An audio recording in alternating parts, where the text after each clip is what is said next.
أعوذ بالله من الشيطان الرجيم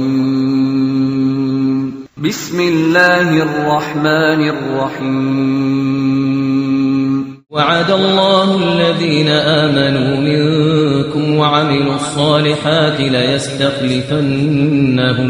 ليستخلفنهم في الأرض كما استخلف الذين من قبلهم وليمكنن لهم دينهم الذي ارتضى لهم وليبدلنهم من بعد خوفهم أمنا يعبدونني لا يشركون بي شيئا ومن كفر بعد ذلك فأولئك هم الفاسقون.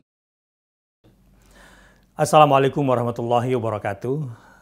Selamat berjumpa kembali bersama saya Bakhtiar Nasir, dan hari ini saya ingin menyampaikan tentang narasi kebangsaan seputar Pancasila atau tentang Pancasila kita.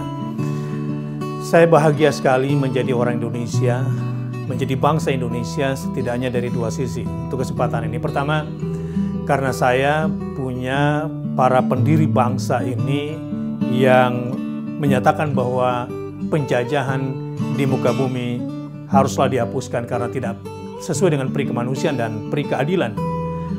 Dari sisi ini saya bangga sekali bahwa para pendiri bangsa yang kemudian dituangkan dalam pembukaan Undang-Undang Dasar narasi mereka secara kebangsaan, ini yang membuat kita menjadi bangsa Indonesia yang anti penjajahan, baik dijajah apalagi menjajah. Saya kira tidak semua bangsa diajarkan pendidikan itu oleh orang tua mereka. Di sisi ini saya bangga menjadi bangsa Indonesia. Dan yang kedua, yang saya juga melihat ini sangat penting adalah karena Pancasila.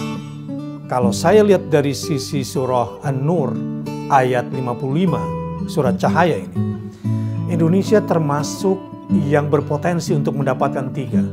Satu, Muslim terbesar Indonesia mendapatkan peluang untuk menjadi pemimpin.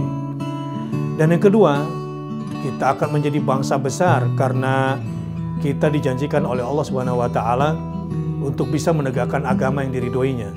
Dan yang ketiga, Allah Subhanahu wa taala menjanjikan kepada kita ada yang namanya rasa aman dari ketakutan.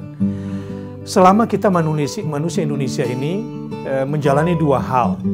Yang pertama adalah beriman. Yang kedua, iman kita sempurnakan dalam bentuk amal soleh. Disinilah Pancasila.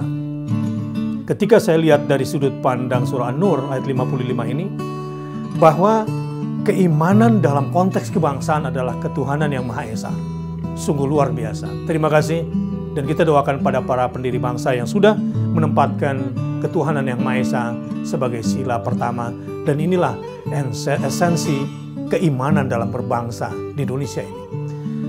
Tetapi kita harus menyempurnakannya dalam bentuk amal soleh.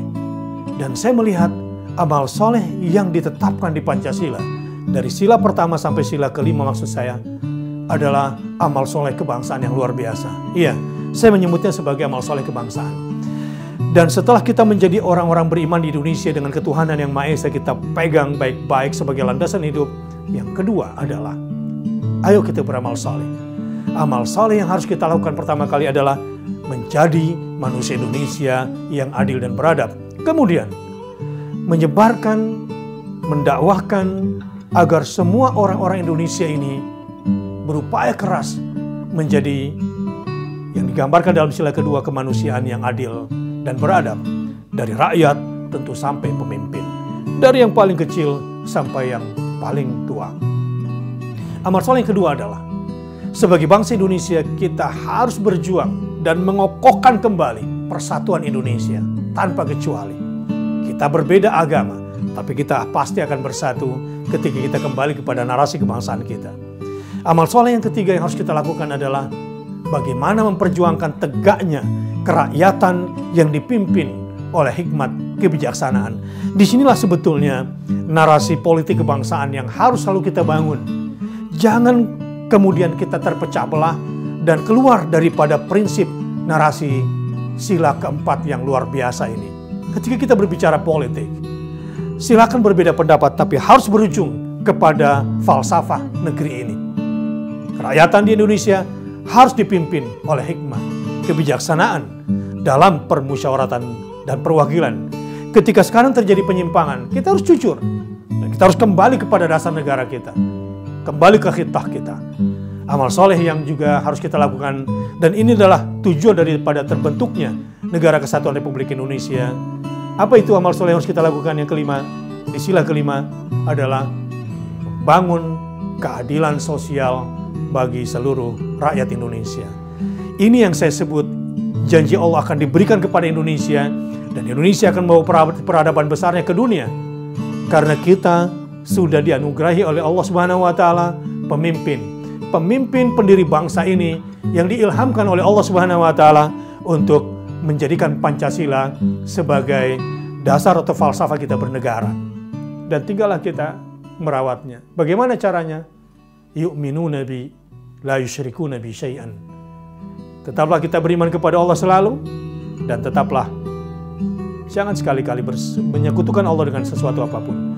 Maka yang tiga tadi selalu menjadi milik kita bersama. Semoga Allah Subhanahu wa taala jayakan Indonesia dan tolong kita semua menjadi bangsa yang besar. Wassalamualaikum warahmatullahi wabarakatuh.